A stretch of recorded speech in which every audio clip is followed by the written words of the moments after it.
my name is Jeff Salzer, and I'm with the federal government, and I want to talk to... No, I'm joking, guys. This is awesome.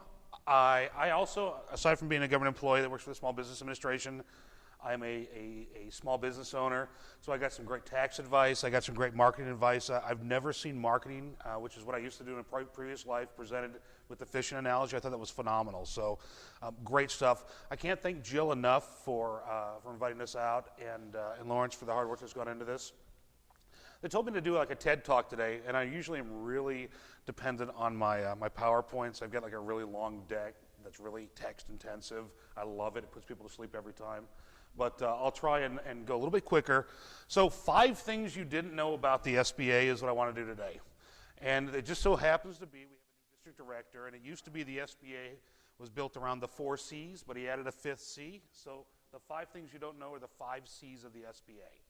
The U.S. Small Business Administration helps Americans start and grow small businesses by providing access to capital, to consulting services, through contracting programs, crisis assistance, and the 5th C is what we're doing today. It's about community, and community is about economic development and being out in the communities.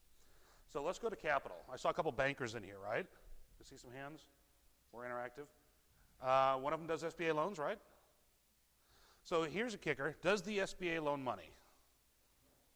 No? Yes? No? Somebody? Anybody? No. Fantastic. There's a free pen on your table for answering that question properly. The SBA does not loan any money. What the SBA does is we guarantee money, or we guarantee loans. And for the bankers out there, is it attractive to you to have a loan that's guaranteed up to 90%? No, most of them aren't, but up to 90%. So what does that mean? Does that mean if I have a 500 credit score, I have no experience in the industry I'm talking about, I have no education, and I'm on parole, does that mean I can get a loan? No. I mean, you still have to have, you know, the 5 C's. There's a lot of C's going on today, but you've got to have the capital and you've got to have the character and those things to qualify for a loan. But the way I talk about it is it can be a good option for you. Sometimes with an SBA loan, you can spread term out. So let's say, and I would recommend against building a new property for your facility if you don't need to, but let's say you're going to build a new building, a new manufacturing facility right here in Northwest City, or the Northwest Chamber area. You may be able to stretch your term out longer on an SBA guaranteed loan. So that can be a benefit because that means your payment's a little bit lower. Helps the banks out a little bit because it mitigates some of their risk. Different loan programs. Anybody here export? No? Tough crowd. You guys want to talk about the Affordable Care some more? No. Anybody here work in tourism?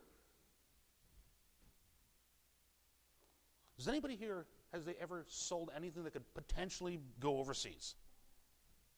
There you go. Thank you. Thank you so much. So up to 90% on our export finance program. I talk about tourism because apparently tourism is an export category. You can actually get a loan if you're exporting tourism. But let's say I manufacture tires, and those tires go onto a vehicle that the end product is exported. I can still qualify for SBA export financing. So phenomenal program. There's a bunch of different programs. Key thing is, give me a call if you've got questions about it. Consulting services. Anybody heard of the Small Business Development Centers?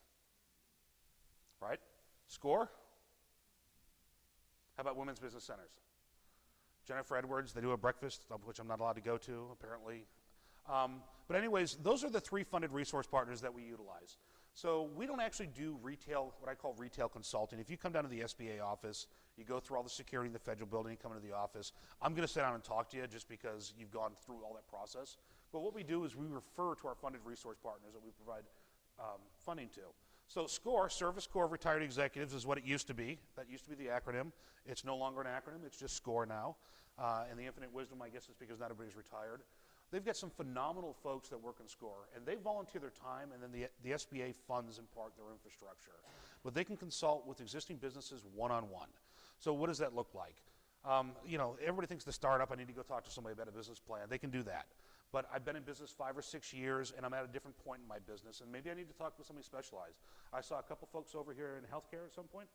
So the chairman of our SCORE chapter in Tulsa is the former CEO for Cancer Centers for America. Not 1 or 2, but all of them. So if you, again, for no cost, he'll sit down and talk to you about what you're doing with your business and how to help you get to where you're going as a consultant. I don't like to call them counselors because we're not having those type of crises, but as a consultant.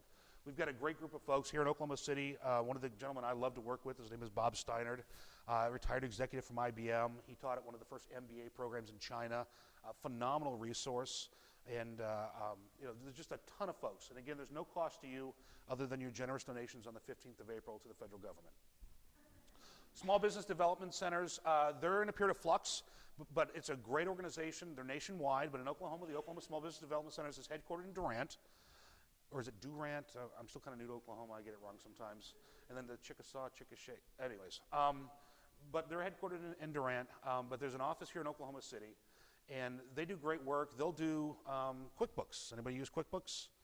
Anybody like their staff to learn how to use QuickBooks? They'll do a class that's either free or very low cost on QuickBooks and a lot of other different consulting services, and they're out working in the community as well. So great resources for our consulting folks. Contracting. Who's the largest buyer of goods and services in the world?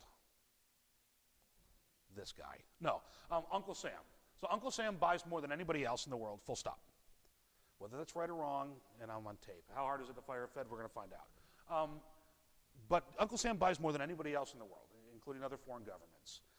Chances are they buy your services. Do they buy marketing services? Absolutely. Do they buy tax consulting services? Absolutely.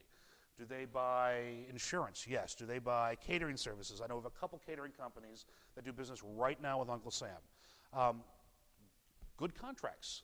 Not the easiest to get into. There's a whole contracting arm that we work with. There are two programs in particular I want to talk to you about. One is called HUBZone. HUBZone is historically underutilized business zone. Sounds kind of difficult. Where I moved from in upstate New York, I could go on the map, drill down, and maybe in a 5-county area that might be half a block. But because of the Indian land in Oklahoma's, there are a ton of hub zones. Almost all of Canadian County is a hub zone. So what does that mean? I go through some paperwork. Yes, it's the government. Yes, there's paperwork. I go through the paperwork. I fill it out. If I'm bidding on a competitive project, there's a 10% price differential for a HUBZone certified firm. 23% of all federal dollars have to be spent with small businesses, whether they be HUBZone 8A, which is a program for socially and economically disadvantaged individuals, women-owned, veteran-owned small businesses. 23% of all federal dollars have to, by law, be spent with small businesses. So there are some opportunities. Is it the opportunity for everybody? No. But if you'd like more information, you can always get a hold of me. One of our unfunded resource partners, the Oklahoma Bid Assistance Network, OBAN, also a lovely scotch. But OBAN, Judy Robbins-Warren over at Francis Tuttle on Rockwell is a phenomenal resource and can sit down and walk you through all the ins and outs in contracting. Crisis. And I got 5 minutes left. I am in a crisis.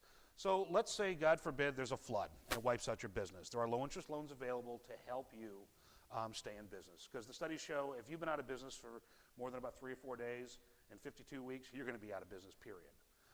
Let's say that the flood doesn't affect your business, but affects your customer base.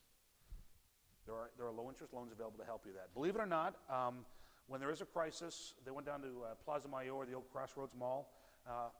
FEMA was down there, the SBA, they send different folks in, and they actually will help with homeowners as well if there's a federally declared disaster area. And finally, the fifth C is about community. And it's how can we work together to create value? I don't just talk about this stuff. I can talk about anything you'd like me to talk about. Trust me, ask my wife. I talk about all sorts of crazy stuff.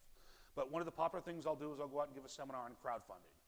Does the SBA endorse crowdfunding? No. But is crowdfunding an innovative way for small startup businesses to find capital who can't traditionally get money from a bank?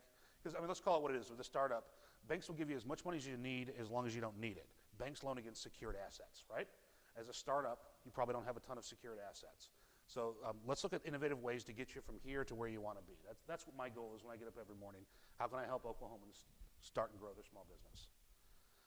If you have one of your handy-dandy lure or promo pens, again, my name is Jeff Salzer, S-A-L-Z-E-R. The phone that rings to my desk is 405-609-8021, and my email address is Jeffrey, Jeffrey, .Salzer, S-A-L-Z-E-R, @sba.gov. And thank you so much for having us out today. And again, thanks, Jill, for inviting us. I appreciate it.